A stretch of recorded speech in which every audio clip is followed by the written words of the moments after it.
Salam sejahtera, terima kasih karena bersama dengan saya di Nazilin Unity Channel.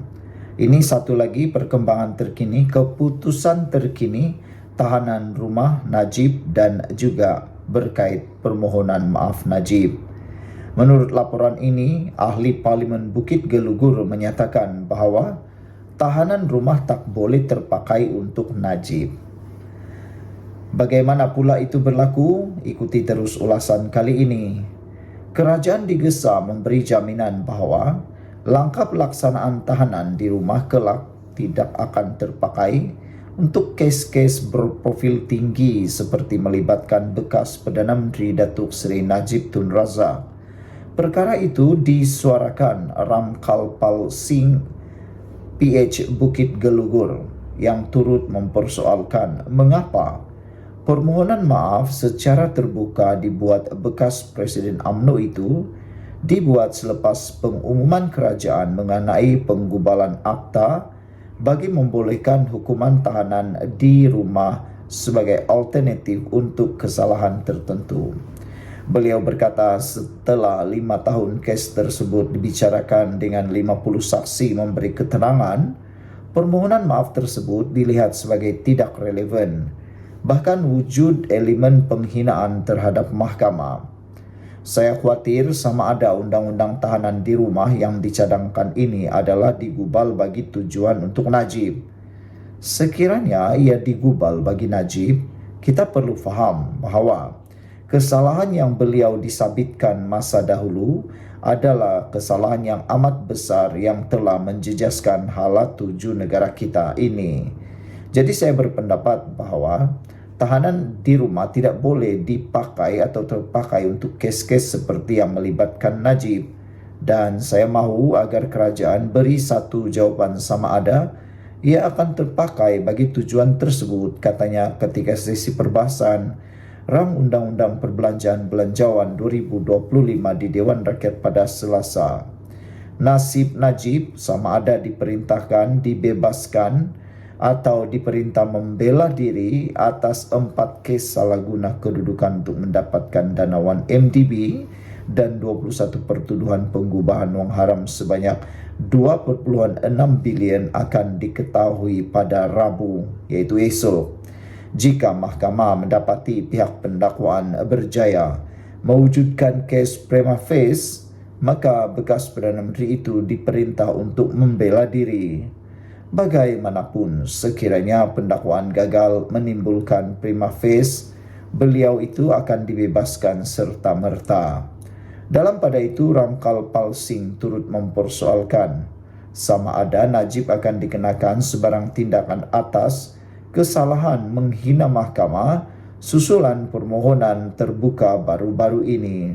Beliau juga mempersoalkan sekiranya permohonan tersebut akan mengganggu proses keputusan atau proses mahkamah yang dijadualkan esok. Kita kena ingat bahawa dalam kes ini sudah 5 tahun berlalu, 50 kes telah berikan keterangan. Permohonan maaf terbuka ini mungkin terdapat kemungkinan besar akan tertakluk kepada prinsip sub judice. Jadi sekiranya seorang itu memberi kenyataan awam berkenan dengan isu-isu yang dibicarakan dan diputuskan oleh mahkamah, bukankah ia merupakan penghinaan mahkamah? Adakah Najib telah melakukan satu penghinaan mahkamah? Ini perlu diperjelaskan.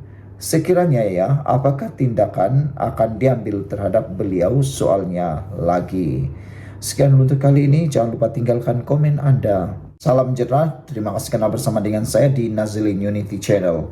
Apa sudah jadi dengan pemilihan bersatu? Itu komen netizen selepas meneliti dan membaca laporan di berita harian pemilihan armada bersatu, banyak aduan dan bantahan diterima, keputusan dijangka esok. Saudara-saudara sekalian, kelihatannya sekarang ini terlalu banyak kebincangan yang terdapat di dalam pemilihan parti bersatu, terutamanya di dalam pemilihan armada. Keputusan rasmi bagi pemilihan armada bersatu dijangka akan diketahui esok selepas beberapa aduan yang dikemukakan akan diteliti dan akan diteliti dan akan dibuat kajian secara menyeluruh. Menurut laporan ini, ianya akan diselesaikan oleh Jawatan Kuasa Pemilihan Parti JPP Bersatu. Pengerusi JPP Bersatu, Datuk Seri Abdul Azim Muhammad Az-Zabidi berkata, banyak aduan termasuk berkaitan tata cara pemilihan diterima pihaknya dalam pemilihan Armada Bersatu kali ini. Kita sedang meneliti aduan dari armada bahagian. Beberapa bantahan dibuat dan insya Allah kita akan umumkan keputusan esok. Ada banyak aduan yang diterima, katanya. Kita sekarang tumpu kepada keputusan Sri Kandi dan Sri Kandi Muda pula, katanya pada sidang media di Ibu Pejabat Bersatu di sini. Saudara-saudara, sementara itu, Timbalan Pengerusi Jawatan Kuasa Pemilihan Bersatu, Saiful Adli Arsyad berkata, JPP tidak boleh mengenakan sebarang tindakan kepada pihak yang mengumumkan lebih awal keputusan pemilihan, khususnya dalam kalangan calon dan perwakilan Armada Bersatu. Kita, JPP, tidak boleh ambil tindakan kalau mereka umumkan keputusan lebih awal. Itu kena dirujuk kepada lembaga disiplin parti, katanya menjawab mengenai kedua-dua kem yang bersaing dalam pemilihan Armada Bersatu mengumumkan kemenangan masing-masing semalam. Ini menimbulkan perdebatan dalam dunia politik netizen. Kata mereka, bagaimana pula ada dua pengumuman yang berbeza. Kem yang satu umumkan mereka menang, kem yang satu juga mengumumkan mereka menang. Jadi, bagaimana pula itu terjadi? Media semalam melaporkan keputusan tidak rasmi membabitkan pertembungan 1-1 bagi jawatan Ketua Armada Bersatu Malaysia memihak kepada Akmal Zainal Zahir. Menerusi kenyataan pusat pengiraan undi sayap itu memaklumkan Akmal Zahin memperoleh 2,432 undi mendahului pesaingnya Muhammad Hilman Idham yang juga ahli Dewan Undangan Negeri Adun Gonbak Setia dengan 2,356 undi. Keputusan ini adalah hasil daripada penjumlahan undi bagi 112 daripada 115 bahagian yang layak bersidang dan memilih pada Sabtu lalu. 3 bahagian tidak dijumlahkan undinya disebabkan 2 daripadanya tidak menjalankan persidangan, yaitu bahagian Bangi dan Kuala Krau. Sementara persidangan di bahagian Ampang terbatal. Sekian untuk kali ini. Jangan lupa tinggalkan komen anda, tekan butang subscribe. Jumpa lagi. Bye-bye. Salam sejahtera. Terima kasih karena bersama dengan saya di Nazilin Unity Channel. Isu yang hangat pada hari ini ialah melibatkan ejekan pembangkang terhadap Anwar Ibrahim. Mereka selamba saja mengejek, bahkan ada juga yang mempersenda Anwar Ibrahim kerana perkara-perkara yang remeh-temeh. Kalau kemarin bercakap tentang songkok yang sengit dipakai oleh Anwar Ibrahim pun boleh jadi bahan. Nampaknya pembangkang sudah kehilangan modal politik mereka, kata netizen. Apa yang berlaku hari ini ialah apabila Anwar Ibrahim sekali lagi memberikan teladan yang terbaik bagaimana menjadi pemimpin yang hebat. Apabila beliau dipersenda kerana ketimbang, ini jawapan bersahaja Anwar kepada pembangkang. Anwar Ibrahim, Perdana Menteri Malaysia, tidak tersinggung dengan segelintir ahli parlimen yang mempersendakan perkataan ketimbang yang digunakannya. Ini adalah teladan pemimpin yang luar biasa. Meskipun diejek, meskipun dizalimi, meskipun dipersenda, Anwar Ibrahim tidak memberikan reaksi yang keterlaluan. Bahkan beliau tidak pun tersinggung dengan perbuatan jahat seperti itu. Anwar Ibrahim hanya menjawab dengan begitu bersahaja. Sebaliknya, Anwar Ibrahim menyarankan agar ahli politik meningkatkan penguasaan bahasa supaya tidak kebingungan. Inilah cara Anwar Ibrahim menyekolahkan para pembenci hater beliau, yang mana hanya kerana bahasa ataupun hanya kerana perkataan ketimbang, mereka seolah-olah sudah menang. Tapi Anwar Ibrahim pula menyekolahkan mereka dengan berkata, ahli politik perlu meningkatkan penguasaan bahasa. Sebenarnya netizen di dalam pemerhatian melihat perbahasan di Dewan Rakyat bukan saja menyarankan ahli politik meningkatkan penguasaan bahasa dari segi tata bahasa ataupun laras bahasa, tetapi juga netizen kata, para pengulas politik kata, mereka juga harus belajar perkataan yang beradab, kerana kebanyakan ahli politik, terutamanya ahli parlimen yang berbahas di Dewan Rakyat, berbahas tanpa adat sama sekali. Adabnya memang ke laut, manakala tidak perkataan yang tidak sepatutnya, cemoh mencemoh, ejek mengejek, provokasi melampau tetap berlaku di dalam Dewan Parlimen. Anwar Ibrahim kata, saya pakai songkok sengit sikit pun dia marah. Pakai baju Melayu dengan capal pun tak kena, kata Anwar Ibrahim. Kemudian saya guna istilah-istilah baharu seperti ketimbang pun dia bingung sikit, tidak faham. Kita sebagai pemimpin, kita tingkatkan penguasaan bahasa. Dulu tak ada alaf, saya gunakan. Dulu tak ada mampan, saya perkenalkan. Tiada telus, saya perkenalkan. Tidak popular perkataan kesenjangan, kita popularkan. Jadi, kita didik anak-anak menggunakan bahasa, katanya semalam. Pada masa sama, beliau juga menegur sikap ahli-ahli parlimen di Dewan Rakyat yang hanya tahu mengecam ketika berbahas. Masa pembentangan belanjawan 2 jam setengah. Kalau dengar saya tak kecam orang, saya tak kecam dan maki orang. Tapi segelintir ahli parlimen walaupun dalam perbahasan maki hamun, kata Anwar Ibrahim.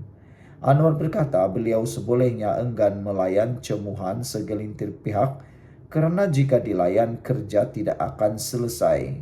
Bagi saya kalau nak jawab benda ni letih kita, kerja tak jalan, kata beliau. Saya singgung perkara ini kerana tak jawab orang kadang keliru. Jawab sikit-sikit bolehlah, kita nak tumpu kerja, ujar Anwar Ibrahim. Ungkapan ketimbang yang digunakan Perdana Menteri ketika belanjawan 2025 dipersoal oleh pembangkang kerana mendakwa ia tidak didapati dalam perbendaharaan, kata Dewan Bahasa Pustaka. Susulan itu, Dewan Bahasa dan Pustaka memaklumkan ia akan dimasukkan ke dalam Kamus Dewan Perdana edisi kedua. Perkataan tersebut merupakan kata sendi nama yang bermaksud menyatakan atau menunjukkan perbezaan atau perbandingan antara sesuatu. Sekian untuk kali ini, jangan lupa tinggalkan komen Anda. Salam sejahtera, terima kasih kerana bersama dengan saya di Nazilin Unity Channel. Jenayah tetap jenayah. Permohonan maaf Najib tiada makna. Itu satu lagi berita paling menyedihkan untuk Najib. Apa yang berlaku? Permohonan maaf Najib Razak dalam isu skandal 1MDB tidak memberikan sebarang makna kerana ia telah diputuskan oleh mahkamah, kata DAP. Ini bukan soal terima apa-apa permohonan maaf. Dengannya permohonan maaf atau tidak, jenayah tetap jenayah. Dia telah pun disabitkan dan dibuktikan oleh mahkamah. Dia dapati bersalah, itu adalah fakta, kata beliau lagi. Jadi pada saya, permohonan maaf itu tidak bawa apa-apa makna. Kata Setiausaha Agung DAP, Anthony Luke, dipetik sebagai berkata kepada pemberita di Kuala Lumpur hari ini. Terdahulu, Najib memohon maaf kerana skandal 1MDB berlaku semasa pemerintahannya dan pentadbirannya, tetapi mempertahan dirinya tidak bersalah. Permohonan maaf itu dibacakan oleh anaknya Nizar di Mahkamah Tinggi Kuala Lumpur. Setiap hari saya berasa amat terluka mengetahui segala kecurangan dalam 1MDB berlaku semasa bawah pengawasan saya sebagai Perdana Menteri dan Menteri Kewangan, kata Najib. Tiada lain yang dapat saya nyatakan selain memohon maaf secara terbuka kepada seluruh rakyat Malaysia, katanya lagi. Sementara itu, ditanya pendirian DAP jika Najib diberikan hukuman tahanan di rumah, Anthony Loke berkata cadangan itu diketengah untuk reformasi penjara, bukan berkaitan Najib. Ini bukan soal Najib. Terdapat ambang tertentu bahawa jenayah tertentu tidak boleh dimasukkan ke dalam tahanan rumah. Dan sudah tentu, jenayah yang serius tidak dibenarkan di bawah tahanan rumah. Dia dipetik sebagai berkata oleh Malaysia Gazette. Najib sedang menjalani hukuman penjara di penjara Kajang selepas disabit bersalah dalam kes rasuah SRC Internasional berjumlah 42 juta ringgit.